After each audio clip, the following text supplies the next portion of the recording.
Hi, and welcome to your self-care musings for the month of June. So if you are brand new, my name is Nicola. I'm a yoga teacher, yoga therapist. I'm also highly sensitive, autistic and ADHD, and I have a lot of thoughts. And so this is one of those videos where I'm going to share some of those thoughts about all things relating to self-care, specifically for neurodivergent people. So we made it to June. Welcome. I really enjoy June where I am in the UK, although today is not a great day. It's very drizzly and overcast, but generally speaking, everything's green. It's a bit warmer, it's not too hot. There's a lot of just rightness about June, but there are also extra challenges, which I'm going to talk about in a moment. So if you are somebody who is sensitive, extra sensitive, neurodivergent yourself, I'm going to talk a little bit about the challenges that I think come up for neurodivergent people in the month of June. And then I'm going to talk a little bit about self-care considerations that you might want to bring in yourself, and these are not exhaustive. These are just my thoughts that I kind of bring in, I guess, through my yoga teaching and my therapeutic work as well. So let's get started then. The challenges of June.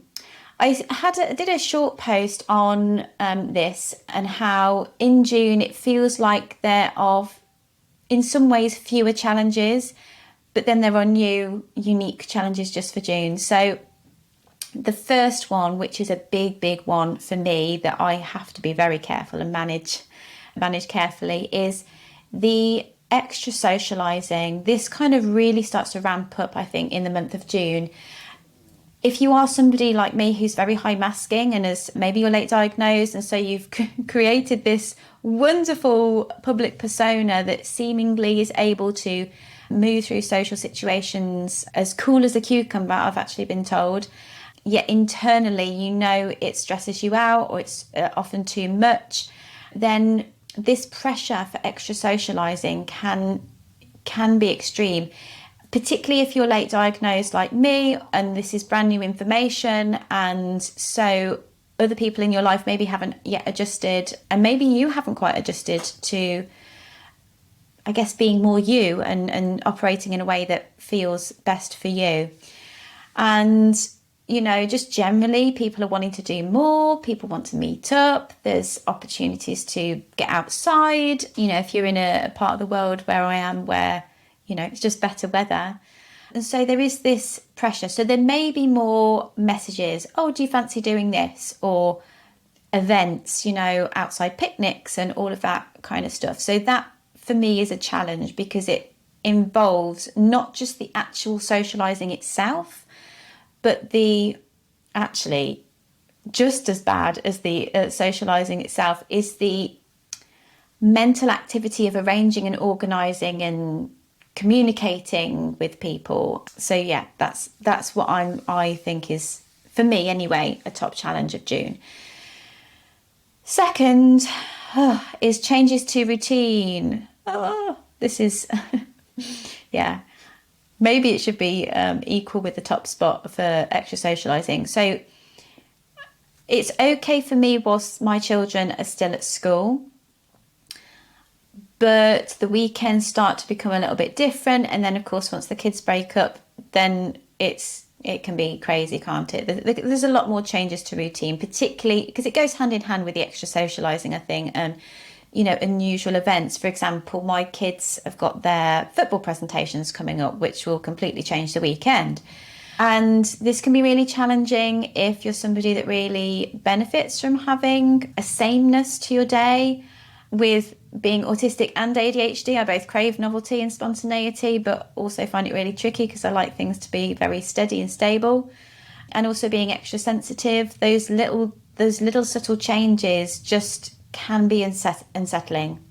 And then the third one that I've put in, which I really started to think about a lot, and I think it relates to the two previous points, is that it can be harder to ask for what you need. I think in a way some of my more public needs become more prominent. So the need for quiet time, need for alone time, I feel like I can get away with it in the winter because no one's doing anything. So in the warmer weather, when there's more social pressure, it therefore is harder to communicate your needs, I think, because you have to be a bit more public about it. I'm definitely having to navigate new situations since having a late diagnosis. That's not to say that I hadn't communicated needs before, because based on just simply being highly sensitive, which I've known for a long time, you know, people close to me would know, oh, you know, she's a bit burnt out. I don't know, maybe that's what they thought, perhaps not. But yeah, I think having to advocate for yourself just perhaps becomes a little bit more challenging.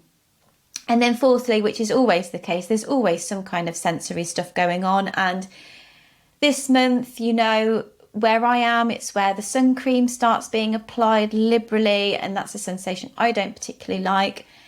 We've still got extra light, although I would say by this time I think my body's adjusted to the increased light levels, but equally I'm going to need my shades with me a lot.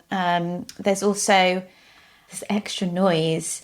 We had some neighbours had a party at the weekend on a Sunday, and it's, you know, fine, they can party, but it's just like, oh, it was an all-day party.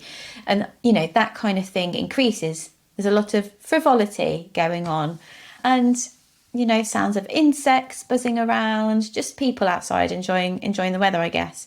So, yeah, there are increased sensory stuff. That changes throughout the year, but those specific things. Okay, so they're my specific challenges for June. Pop in the comments if there's anything that you're thinking, oh, you've completely missed this. What about this? Because I'd love to know, because for me, it's always really helpful to be aware, oh, this is what I'm going to find potentially a challenge during this month. And then I can be extra prepared. So then, my self-care suggestions for the month of June. First of all, routines. Your routines are going to be disrupted because there's stuff going on. We are going camping next week, which is a whole barrel of sensory issues that I have to super prepare for. However, there will be some things that I will stick to, like glue. And whilst we'll all be in one merry tent, me and my 2 children, and actually no, the dog isn't coming. Obviously my husband will be there. We will be in one tent together. So that is a lot. But I will make sure that if nothing else, in the morning, I take my tea and I just have 5 minutes on my own somewhere, even if that's a really extra long toilet trip, which is probably going to be a bit grim because it's camping. I might even just sit in the car. So that's me. But, you know, camping is a bit of a red herring, I guess, because it's unusual. But generally speaking, at home, I will be having some element to my days that are the same. I try to keep my morning and my evening the same because that really helps me to reset, and it also makes sure that I get a decent amount of sleep, because if something is too disrupted, then sleep can be affected, and then that's just my resilience for the day gone. So keeping something same about the morning and evening. And if you're wanting to do some yoga, get in touch, because yoga features heavily for my wind down and for my getting ready for the day. It is like medicine for getting ready for the day and winding down from the day. And then that leads me on to my second point, which is not a very fancy point, but rest, extra rest, and specifically naps. I did another post about this where I talked about the power of naps and how, you know, sometimes I'll practice something quite formally, like a yoga nidra practice or a meditation or guided relaxation or some yoga or something. But actually, in the tail end of May and at the start of June, I am napping. A little afternoon nap. I know it's not for everybody and some people struggle to switch off, but you could just lie down and, I don't know, listen to some soothing music. It can just be 10 minutes. I'm finding this a really helpful balm because June can be really busy, actually, and a lot for my body to take and digest. So that extra little pause just for my brain to figure out what the hell is going on in life, reset my senses, definitely with a weighted blanket, 100%, is really helpful. Okay, so the third one is to do with any trips or things that you have planned. I have gone for so long thinking that I can pack and plan a trip in a very short space of time, and really understanding myself more has made me realise, oh, I probably need extra time. So I'm going to make sure for my camping trip I plan with extra time. I have extra time to plan. There'll be lists of lists.